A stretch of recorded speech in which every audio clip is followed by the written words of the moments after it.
Assalamualaikum warahmatullahi wabarakatuh. Nama saya Indriani, NIM saya 19631047. Baiklah, di sini saya akan membahas atau mereview kembali penjelasan yang telah pelajari dari makalah-makalah. Yang pertama yaitu tentang gambaran tentang matematika ekonomi, dan yang selanjutnya yaitu tentang baris, deret, dan bilangan. Matematika ekonomi adalah penerapan metode matematika untuk mewakili teori dan menganalisis masalah-masalah di bidang ekonomi. Matematika ekonomi merupakan pendekatan untuk menganalisa ekonomi. Di dalam matematika ekonomi terdapat simbol-simbol yang menjelaskan permasalahan ekonomi. Matematika ekonomi juga memungkinkan para ekonom untuk membentuk preposisi yang bermakna dan dapat diuji berkaitan dengan luas dan kompleksitas pelajar yang dapat diungkapkan secara mudah dan formal.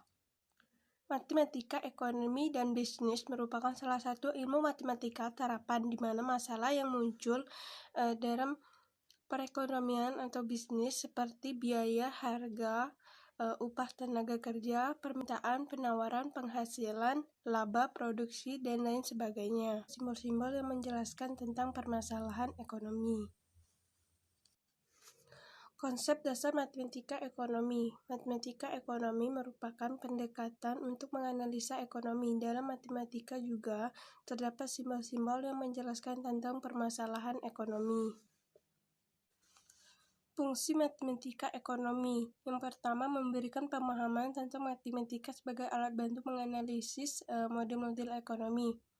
Yang kedua, sebagai rencana bisnis dan pembangunan untuk skala menengah dan skala kecil. Yang ketiga, mengelola dan menilai rencana bisnis tersebut dengan cepat dan tepat. Selanjutnya, menyusun alternatif sasaran sehingga memudahkan dalam penghitungan.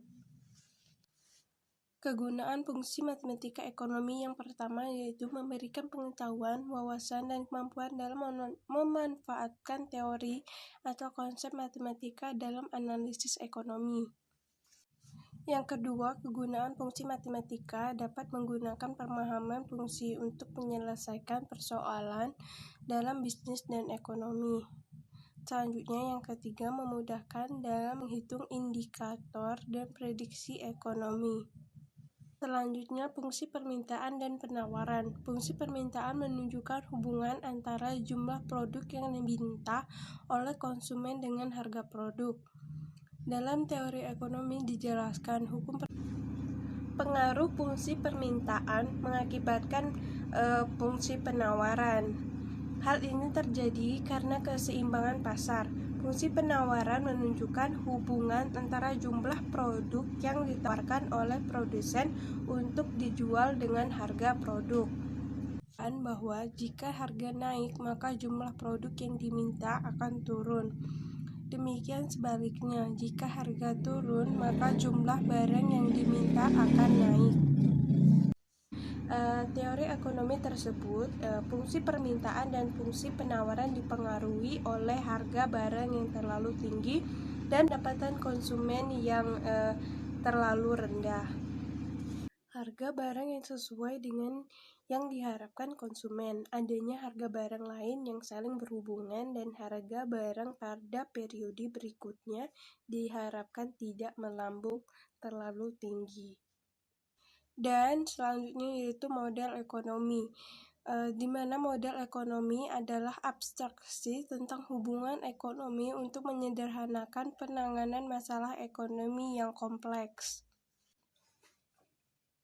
Model ekonomi adalah sebuah konsep dari berbagai macam model yang dimana memiliki fungsi untuk melakukan penggabungan dari berbagai variabel, seperti dua atau lebih dari variabel yang dibutuhkan, yang dimana pertama memberikan sebuah penjelasan terhadap sebuah hubungan yang dimana ada diantaranya berbagai macam variabel. Yang kedua, memberikan sebuah gambaran tentang berbagai macam hasil ekonomis yang dimana ada dalam sebuah hubungan tersebut. Dan Yang ketiga yaitu melakukan sebuah spekulasi yang dimana merupakan sebuah bentuk dari perubahan dari variabel yang ada terhadap sebuah hasil dari sebuah perekonomian. Perbedaan matematika ekonomi dengan matematika murni. Matematika murni adalah matematika yang sepenuhnya termotivasi lebih pada sebab akibat, alasan, perbandingan sebagai sebuah analisis aplikasi. Sedangkan matematika ekonomi yaitu berkenaan dengan penggunaan alat matematika abstrak guna memecahkan masalah-masalah konkret di dalam ilmu pengetahuan bisnis dan wilayah lainnya. Baiklah, bab yang selanjutnya yaitu barisan dan deret dan bilangan.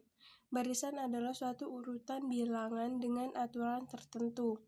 Setiap bilangan dalam satu barisan disebut dengan suku dan disimbolkan dengan huruf U, dan setiap suku digabungkan dengan tanda koma.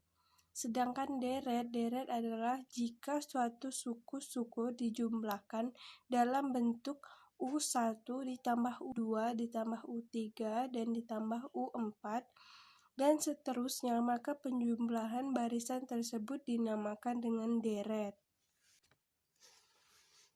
Selanjutnya barisan aritmatika. Barisan aritmatika adalah barisan yang suku-sukunya diperoleh dengan menambahkan suatu bilangan tetap ke suku sebelumnya. Selanjutnya deret aritmatika, yaitu penjumlahan suku-suku pada barisan aritmatika.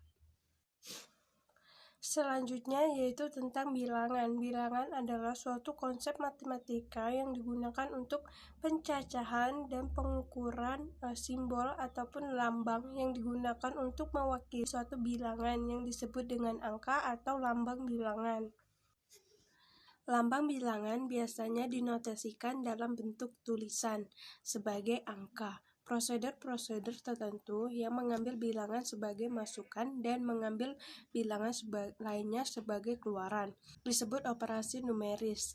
Operasi Euler mengambil satu masukan bilangan dan menghasilkan satu keluaran bilangan. Operasi yang lebih umumnya ditemukan adalah operasi biner, yang mengambil dua bilangan sebagai masukan dan menghasilkan satu bilangan sebagai keluaran. Contoh operasi biner adalah penjumlahan, pengurangan, pembagian, perpangkatan, dan perakaran. Bidang matematika yang mengkaji operasi numeris disebut sebagai aritmetika. Dan yang selanjutnya yaitu macam-macam bilangan. Yang pertama, bilangan asli.